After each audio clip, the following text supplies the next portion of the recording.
Hello dear guys, now I am in Lalmatia D block field and I can see a group of people. Actually they are young people, so they are the future leader of the country.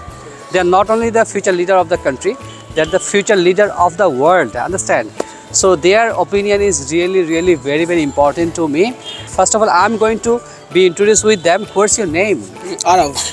Araf, what are you doing? I'm a student. Okay, tell me something about yourself within 1 minute. Introduce yourself. My name is Arav. I'm currently in 12th grade. I used to be in Sunnydale, not anymore. I'm a private candidate now. Okay, Sunnydale is number 1 school in Bangladesh. Is it right or wrong? What do you think? It's a pretty, it depends on person to person, right? What do you think? It's a pretty good school. Sunnydale, Sunbeams or Green Herald? What is number 1 among 3? Well, if you're talking in terms of like results, then probably Sunnydale. Sunnydale? Yeah, because they usually have the most world. No one is here from Sunbeams? No.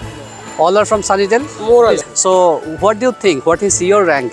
Top 10 in Dhaka city? Yeah, this time like our O-levels result was very good from St. Joseph.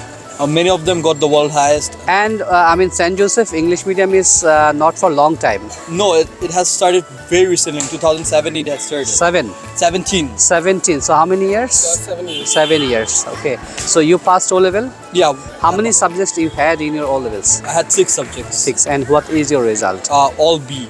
All B. Okay. All B is not bad. B for bad is not bad. Okay. Shortly introduce yourself.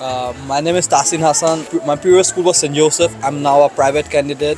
Well, how many subjects do you have at this moment? At this, like in AS, I have 3 subjects. 3 subjects. What are those? Maths, chemistry and accounting.